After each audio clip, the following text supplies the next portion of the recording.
A study conducted this year took 15 people and explored their experiences in a 6-month controlled weight loss intervention with 2-month follow-ups to try and understand what goes on in the process of behavior change. And granted, this is specific to dieting and weight loss. I think this is something that's super important that can be applied into you trying to gain muscle or whatever goal that you have in your life, whether that's make more money, have better relationships, et cetera, et cetera. So participants followed either intermittent fasting or just a daily caloric restriction, which is your standard, like just eat 500 calories less in a day or something along those lines. And at first, these participants relied on some form of external accountability to get them going. So this is that initial like surge of motivation that a lot of people have on top of actual coaching or people that are, guiding them along the way to hold them accountable so that they stick to their goals. And so in these interviews that they had every 2 months, they went in, analyzed, asked a series of questions to find out what exactly caused this behavior change.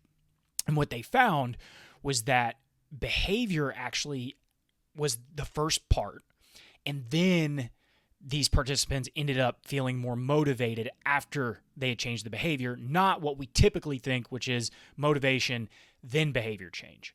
So what does this mean for us exactly? It means, one, you have to start doing the thing consistently over time to actually really get that feeling of feeling motivated to do the things that you need to do. I experienced this the first time I ever had an actual successful diet, my first successful cut. And I remember as I was going through the process, at first it was tough, but then as I kept doing it, after really about only 2 to 3 weeks, I started feeling motivated and wanted to just continue to do that because I had already made a little bit of progress and lost a couple of pounds. And I was like, okay, I'm clearly looking better. If I just keep on this track, I'm going to reach the point that I'm happy with. And there was a couple of things that I noticed when dealing with hunger specifically in this diet. And I started to change, how I thought about things and how I experienced those unpleasant feelings of hunger. Because one of the biggest things that people run into is they try to go in and they're like, well, how can I not feel hungry while dieting?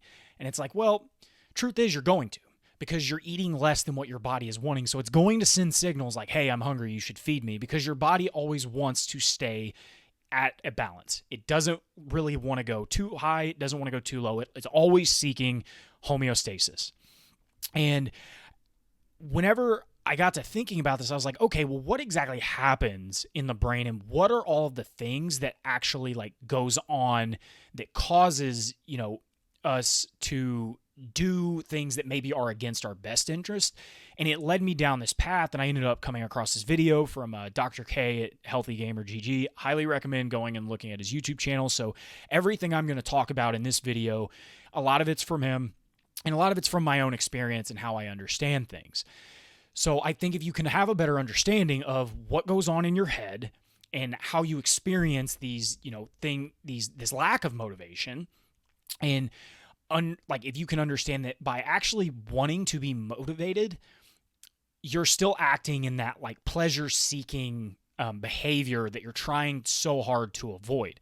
So the challenge here is, how do we actually demotivate ourselves in order to just act on the things that are going to point us in the right direction that we need to go? So for a little bit of background information, we know dopamine is a neurotransmitter, right? It is the pleasure-seeking, motivating, thing in your brain that it is involved in seeking and motivation. That's just how we evolved. And the role of motivation is to prioritize tasks and determine when to perform them and regulate the energy that is required to do said task. Now, in evolution, we favored energy conservation because for, most of our existence as humans, we didn't know when we were going to eat. We didn't, during the winter, we had to stock food, and we had to make sure that, we had plenty of energy to continue on the next day. Well, nowadays we don't have that need. We have everything available to us. So we have to see things and look at things a little bit differently and behave in ways that actually kind of go against what our biological processes are. But first you have to understand, this shit is ingrained in you, and you have to be able to, zoom out and see okay, well, even though this is happening and my body's telling me I need more food or I need to take a break or whatever, it's actually not wanting to be put in an uncomfortable situation for the sake of conserving more energy.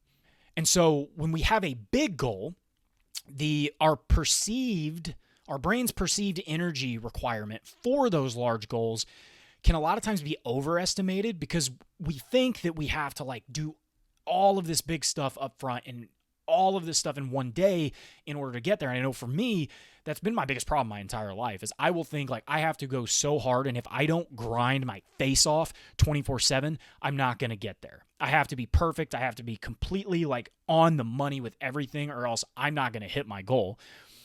And it makes it to where we concentrate too much on what we're not doing and not enough on the things that we are doing, which takes away from a little bit of our self-worth, right? So I think if we understand the dynamics of long-term motivation, we can start to understand kind of how we do need to act on a day-to-day basis, because the goal is not to get it all right on day one.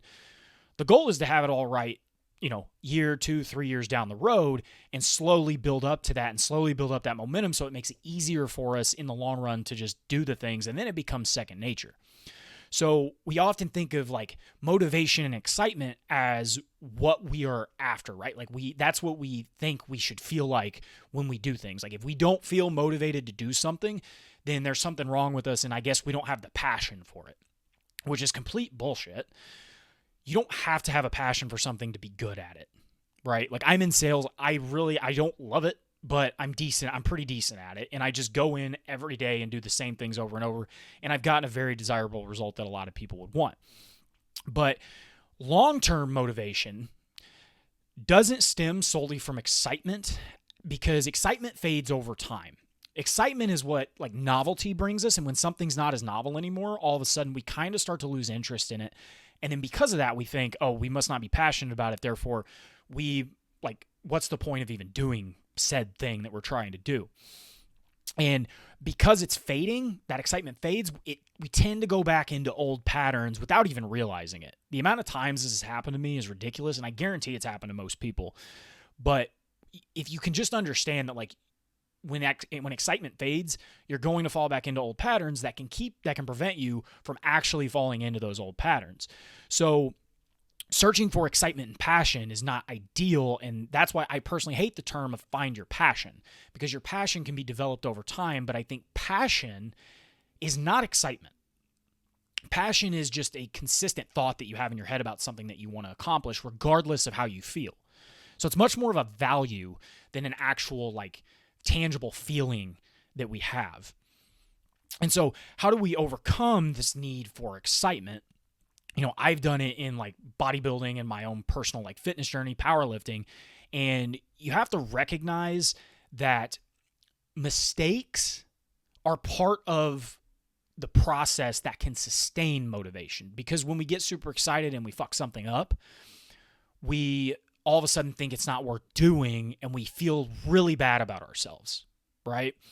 But long-term motivation requires overcoming a fear of failure, because those failures are presented as challenges, and you can still use your brain to want to work with that, because your these challenges and failing presents opportunity to find new things and possibly get new novel stimuli. But if you're not looking at it in that way, then that's when everybody falls off track, off the goals that they want to hit. So we have to overcome our fear of failure just so we can find new opportunities for growth. And those new opportunities can be super exciting. For me, if you go through, you'll notice like I've been off and on of YouTube for a while, and I'm just now starting to feel a lot more consistent, a lot more confident in it, because I am starting to see where the new opportunities and challenges are, and I'm preventing myself from overthinking things, or at least I'm preventing myself from not taking action whenever I know I should be. So I want to take a look at how all this works and guide you through it. And this is what I discovered from Dr. K. This is how he explained it. So I'm going to be honest, I'm probably not going to explain it quite as well as he does, but my goal is just to give you an overarching concept. And if you want to go watch it, I will link it in the description in this, and then you can go watch it, because he does such a great job of talking about this. So in your brain, you have the nucleus accumbens, which it reinforces behavior that feels good. This is when, it reinforces porn, sex, drugs, drinking, all of the stuff that we know we don't need to do, all of the hedonistic things that we know we don't need to do. And the thing about the nucleus accumbens and motivation is since it reinforces that behavior that feels good, that motivation that we seek is that good feeling. So that is actually that part of the brain working for it.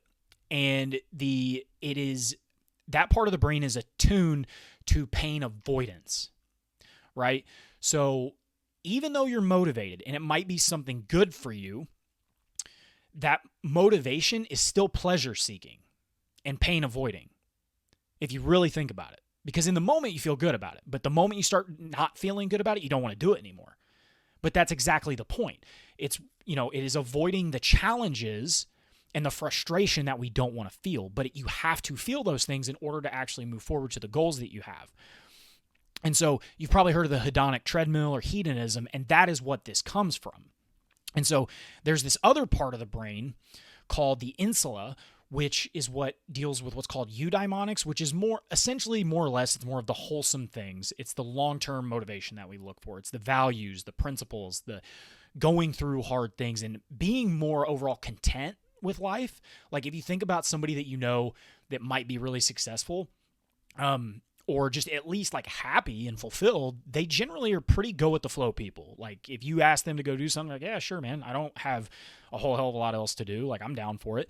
And they're a lot more open to just overall life experiences, which leads to more fulfillment and happiness, which in turn leads to just more long-term motivation and being able to disassociate from actual feeling versus what they need to do. And so there are two approaches, to motivation. And they are, when people that are very, driven by the nucleus accumbens and that, hedonism and like pleasure seeking, they focus more on the immediate gratification, right? We've all heard instant gratification. We have to avoid it, blah, blah, but this is the part of the brain that is causing that.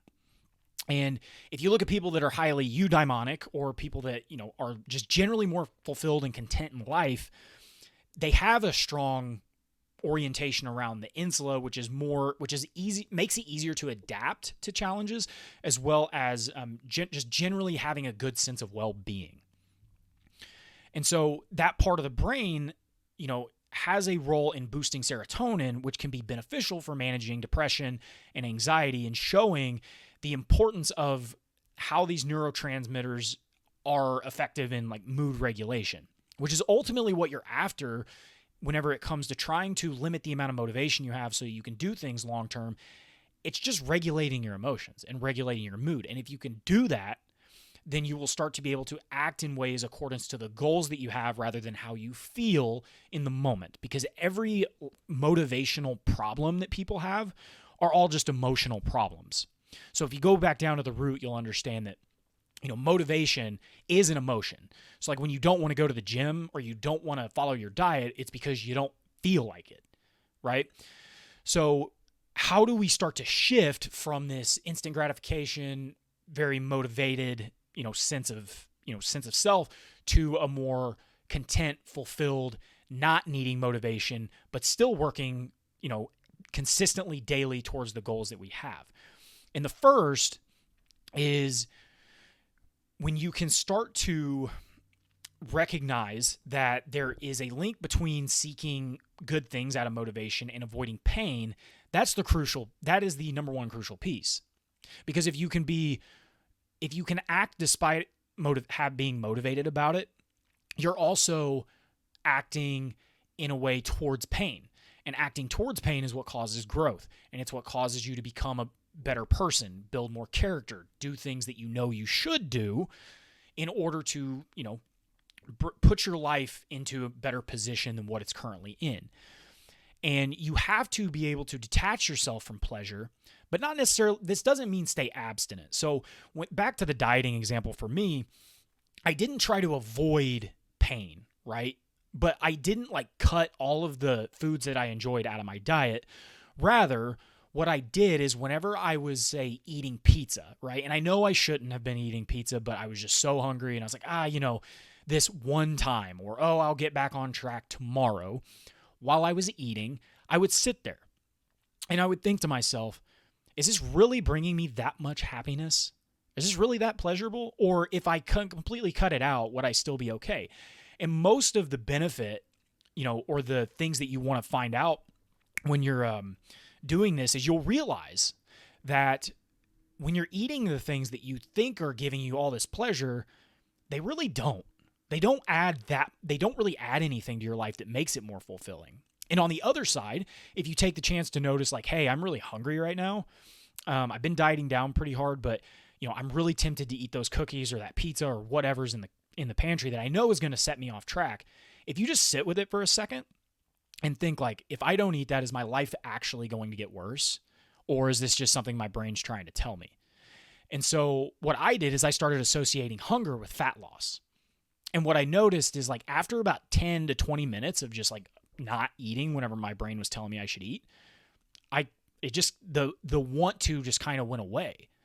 And so because of those new associations and the realization that my life's not going to be that bad, even if I don't eat this thing, it ended up being way easier to stay on track. And that's the key. Being aware of when you are avoiding things that you need to avoid, you also need to reinforce like, hey, this actually isn't that bad. And I actually prefer, still staying on track towards my goals. But the same thing is said for when you're doing things that are, super pleasurable.